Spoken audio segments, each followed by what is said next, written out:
Hari Om.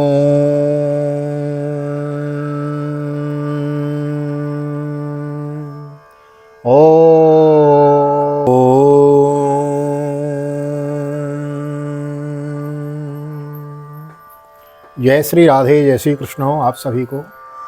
Once again welcome to our channel all of you. एक बार पुनः आप सभी का बहुत बहुत स्वागत है आप ही के यूट्यूब चैनल VKVPS परिवार श्रीधाम वृंदावन। मैं राधेश्याम वशिष्ठ हृदय से आप सभी का बहुत बहुत स्वागत करता हूँ और ले चलता हूँ भागवत भगवान की शरण में, जिसके अंतर्गत नित्य भागवत की भागीरथी में हम नित्य अवगाहन कर रहे हैं। एक अध्याय की नित्य कथा श्रवण कर रहे हैं। बड़भागी हैं हम लोग, कहते हैं बिनु शतसंग विवेक न होई, पर राम कृपा बिनु सुलभ न सोई। सत्संग के बिना विवेक नहीं होता, लेकिन सत्संग भी बिना भगवान राम की कृपा के नहीं होता। तो हम आप बड़े बड़भागी हैं, भगवान की कृपा पात्र हैं, जो हम आपको श्रीमद् भागवत की बृहद भागीरथी बृहद कथा मूल पाठ मूल भागवत कथा श्रवण करने को मिल रही है। एक अध्याय की नित्य हम कथा श्रवण करते हैं, मानो भागवत भागीरथी में नित्य हम अवगाहन कर रहे हैं। गत दिवस हमने जो कथा श्रवण करी 22वें अध्याय में, बलि का बांधा जाना और बंधन से मुक्त करके भगवान का कहना कि जाओ सुतल लोक का राज्य हम आपको देते हैं। और आज हम श्रीमद् भागवत के अष्टम स्कंद के अथ त्रयोविंशो अध्याय यानी चैप्टर नंबर 23 में एंटर करेंगे और बड़ी सुंदर कथा हम श्रवण करेंगे। किस प्रकार बलि बंधन से मुक्त होकर उसको सुतल लोक का राज्य मिलता है और कैसे वह राज्य में अपना राज्य भोगता है, और जब बहुत दिन तक भगवान से वह किस प्रकार वर प्राप्त करता है और भगवान को अपना द्वारपाल के रूप में वह आशीष प्राप्त करता है। बड़ी सुंदर प्यारी कथा चल रही है और भक्त और भगवान की बीच की बृहद भागवत कथा हम श्रवण कर रहे हैं। प्रथम बार हमारे चैनल पे आए हैं या केवल वीडियो देखकर चले जाते हैं तो नम्र निवेदन है, कृपया चैनल को सब्सक्राइब कर ले में, बेल आइकन को भी प्रेस कर दें। और यदि यह वीडियो आप फेसबुक के माध्यम से देख रहे हैं तो हमारे चैनल को हमारे पेज को फॉलो कर ले में। यही ID हमारी इंस्टाग्राम पर भी है, वहाँ भी हमको फॉलो कर ले में। देर न करते हुए, ज़्यादा न कहते हुए आज की पावन कथा प्रसंग में ले चलता हूँ। सर्वप्रथम करेंगे भगवान नाम संकीर्तन। श्री कृष्ण गोविंद हरे मुरारी, हे नाथ नारायण वासुदेव। श्री कृष्ण गोविंद हरे मुरारी, हे नाथ नारायण वासुदेव। हे नाथ नारायण वासुदेव, हे नाथ नारायण वासुदेव।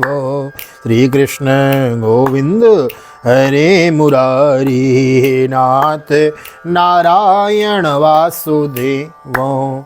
नारायणं नमस्कृत्यं नरं चैव नरोत्तमं, देवीं सरस्वतीं व्यासं ततो जयमुदीरयेत्। कृष्णाय वासुदेवाय हरये परमात्मने प्रणतक्लेशनाशाय गोविन्दाय नमो नमः। ओम नमो भगवते वासुदेवाय। श्रीमद्भागवत महापुराणम् अथ त्रयोविंशोऽध्यायः। श्रीशुक उवाच। इत्युक्तवन्तं पुरुषं पुरातनं महानुभावोऽखिलसाधुसम्मतं, बद्धाञ्जलिर्बाष्पकलाकुलेक्षणो भक्त्युद्गलो गदगदया गिरा ब्रवीत्। श्री सुखदेव जी कहते हैं, जब सनातन पुरुष भगवान ने इस प्रकार कहा तो साधुओं के आदरणीय महानुभाव दैत्यराज के नेत्रों में आंसू छलक आए। प्रेम के उद्रेक से उनका गला भर आया। वे हाथ जोड़कर गदगद वाणी से भगवान से कहने लगे हैं। बलिर्वाचो अहो प्रणामाय कृतः समुद्यमः, प्रपन्न भक्तार्थ विधौ समाहितो, यल्लोकपाले स्वदनुग्रहो मरै रलब्ध पूर्वोपशदै सुरेर्पितो। प्रभु, मैंने तो आपको पूरा प्रणाम भी नहीं किया, केवल प्रणाम करने मात्र की चेष्टा की। उसी से मुझे वह फल मिला जो आपके चरणों के शरणागत भक्तों को प्राप्त होता है। बड़े बड़े लोकपाल और देवताओं पर आपने जो कृपा कभी नहीं की, वह मुझ जैसे नीच असुर को सहज ही प्राप्त हो गई। श्री शुक उवाचो। इत्युक्त्वा हरिमानम्यो ब्रह्माणं संभवं सबभं ततो विवेशो सुतलं प्रीतो बलिर्मुक्तो महासुरैः सहासुरैः। एवमिन्द्राय भगवानो प्रत्यानीयो त्रिविष्टपं पूरयित्वादिते काममसासत्, सकलं जगत् लब्धप्रसादं निरमुक्तं पौत्रं वंशोधरं बलिं निशम्यो भक्ति प्रवणो प्रहलादम इदमब्रवीत्। श्री सुखदेव जी कहते हैं, परीक्षित, यूँ कहते ही बलि वरुण के पासों से मुक्त हो गए। तब उन्होंने भगवान ब्रह्मा जी की और शंकर जी को प्रणाम किया और इसके बाद बड़ी प्रसन्नता से असुरों के साथ सुतल लोक की यात्रा की है। इस प्रकार भगवान ने बलि से स्वर्ग का राज्य लेकर इंद्र को दे दिया। अदिति की कामना पूर्ण की और स्वयं उपेंद्र बनकर वे सारे जगत का शासन करने लगे। जो प्रहलाद ने देखा कि मेरे वंशधर पौत्र राजा बलि बंधन से छूट गए और उन्हें भगवान की कृपा प्रसाद प्राप्त हो गई है, तो वे भक्ति भाव से भर गए और उस समय उन्होंने भगवान की इस प्रकार स्तुति की है। प्रहलाद उवाचो नैवं विरिञ्चो लभते प्रसादं न स्त्रीर्न सर्वः किमुता परीते यन्यो सुराणामसि दुर्गपालो विसुवापि वन्देरपि वन्दिताङ्घ्रिं यत्पादपद्मकरन्दनसेवनेन ब्रह्मादयः शरणदश्नुर्वते विभूति तस्माद्वयं कृशतयः कलयो नयस्ते दाक्षिण्य दृष्टि पदवीं भवतः प्रणीता। प्रहलाद जी ने कहा, प्रभु यह कृपा प्रसाद तो कभी ब्रह्मा जी, लक्ष्मी जी और शंकर जी को भी नहीं प्राप्त हुआ, तब दूसरों की तो बात ही क्या है। अहो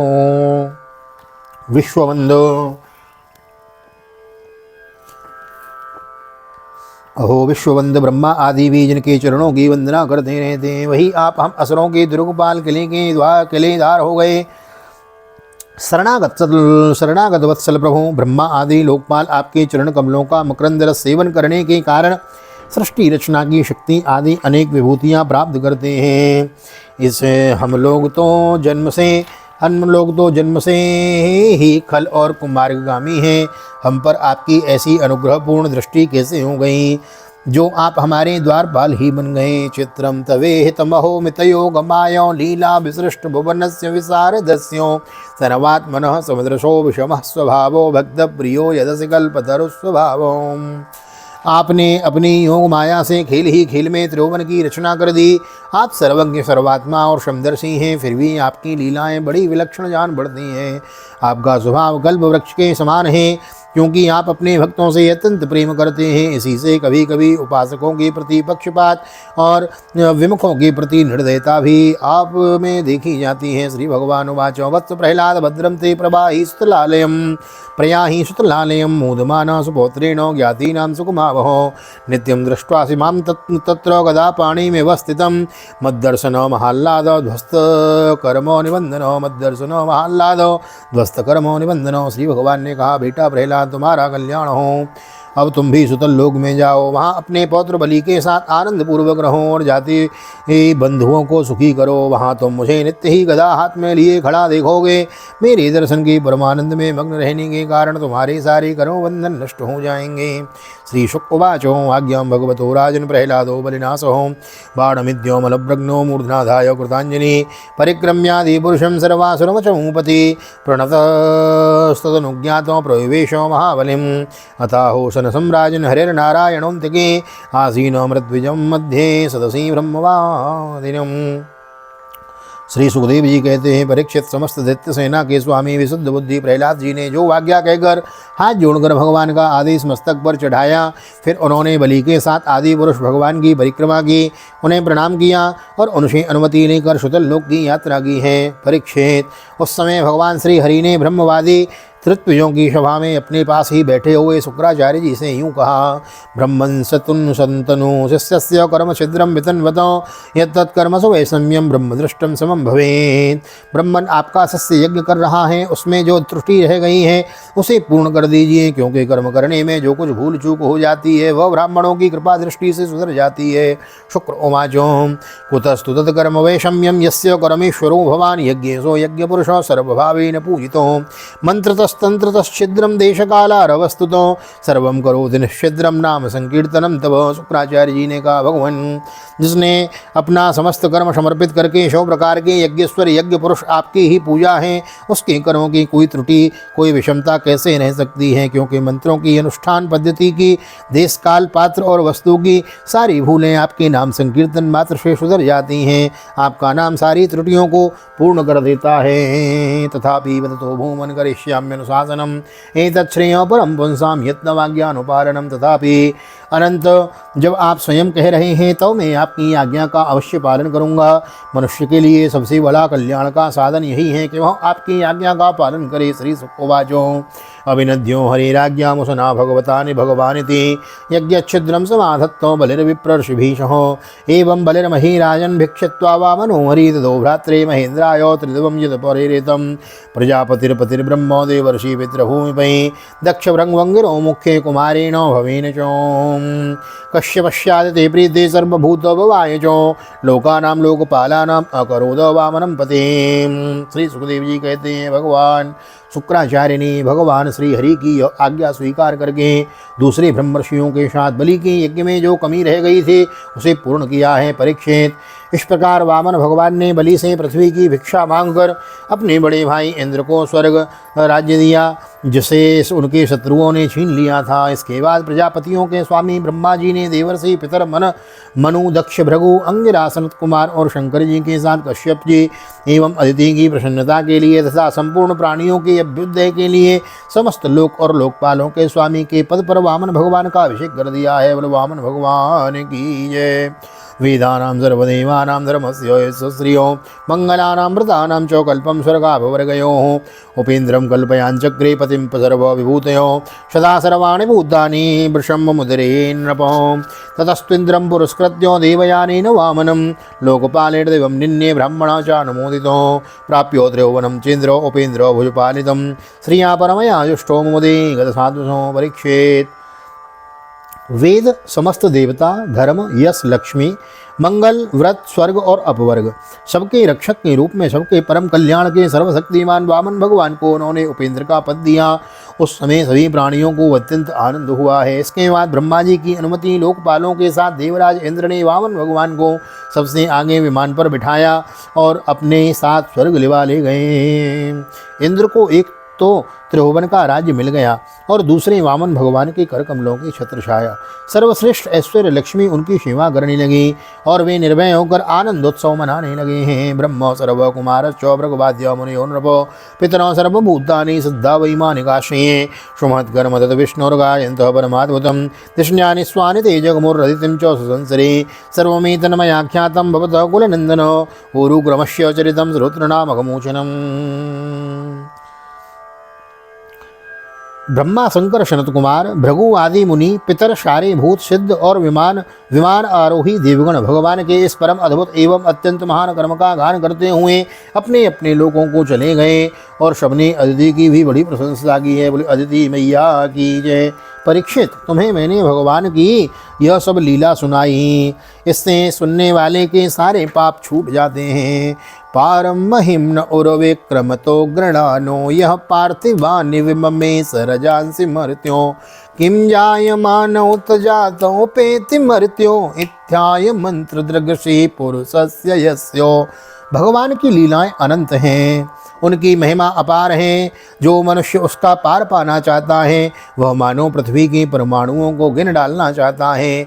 भगवान के संबंध में मंत्र दृष्टा महर्षि वशिष्ठ ने वेदों में कहा है, ऐसा पुरुष न कभी हुआ न होगा और जो भगवान की महिमा का पार पा सके।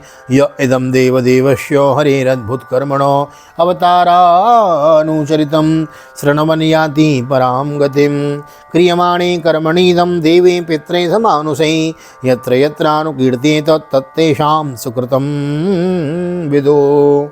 देवताओं के आराध्य देव अद्भुत लीलाधारी वामन भगवान के अवतार चरित्र का जो श्रवण करता है उसे परम गति की प्राप्ति होती है। देव यज्ञ पितृयज्ञ और मनुष्य यज्ञ किसी भी कर्म का अनुष्ठान करते समय जहाँ जहाँ भगवान की इस लीला का कीर्तन होता है वह कर्म सफलतापूर्वक संपन्न हो जाता है।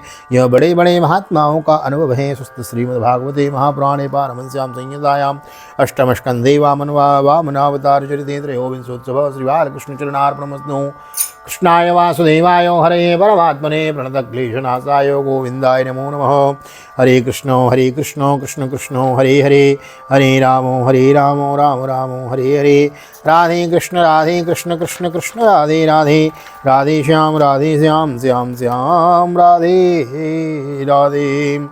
बोल राधा कृष्ण भगवान की जय, श्री निम्बार्क भगवान की जय, राधा सर्वेश्वर भगवान की जय, श्रीमद्भागवत महापुराण की जय, श्री वेद व्यास जी महाराज की जय, सुखदेव जी महाराज की जय, राजा परीक्षित जी महाराज की जय, राजा रामचंद्र भगवान की जय, श्री हनुमान जी महाराज की जय, गोवर्धन नाथ की जय, यमुने महारानी की जय, वृंदावन बांके बिहारी लाल की जय, गैया मैया की जय, तुलसी मैया की जय, अपने अपने माता पिता की जय, सदगुरुदेव भगवान की जय, आज के आनंद की जय। जय जय श्री राधे, जय जय श्री राधे, जय श्री राधे श्याम, जय जय राधे, जय जय श्याम, सबको मिले वृंदावन धाम। ऐसी प्रार्थना मेरी ठाकुर जी के चरणों में।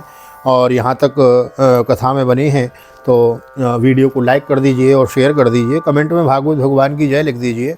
श्रीमद् भागवत की विरत कथा हम श्रवण कर रहे हैं। मूल भागवत हम लेके चले हुए हैं। आप देखें, श्रीमद् भागवत महापुराण प्रथम खंड है ना। तो प्रथम खंड है, अष्टम स्कंद पूर्ण इसमें होता है। तो आज 23वें अध्याय की कथा हमने श्रवण की है। कल की जो वीडियो हम श्रवण करेंगे उसमें चतुर्विंश 24वें अध्याय की कथा हम श्रवण करेंगे, और उसी के साथ अष्टम स्कंद का विश्राम और बृहद भागवत का प्रथम खंड इसका विश्राम होगा। दूसरी जो भागवत भगवान है, जो इसका द्वितीय खंड है, वह पुस्तक हम फिर उसमें हम एंटर करेंगे। तो बने रहें। और मैं पहले भी निवेदन कर चुका हूँ, आपसे एक बार फिर निवेदन करना चाहूँगा, यदि आपके घर में भागवत भगवान विद्यमान है, भागवत की पोथी विराजमान है, तो उसको खोल लीजिए, मेरे साथ उसमें जल सिंचन कीजिए और मेरे साथ पढ़ा कीजिए। मान के चलो एक अध्याय की कथा हम नित्य श्रवण कर रहे हैं और आपको इतना समय है, पुस्तक है, खोल के बैठे हैं, और मान लो 31 अध्याय 31 श्लोक हैं एक अध्याय में, और यदि उसमें से 1-2 श्लोक भी यदि आप उच्चारण कर गए, मेरे साथ बोल गए, तो आपका फिर कल्याण होने में कोई किसी प्रकार का संशय नहीं है।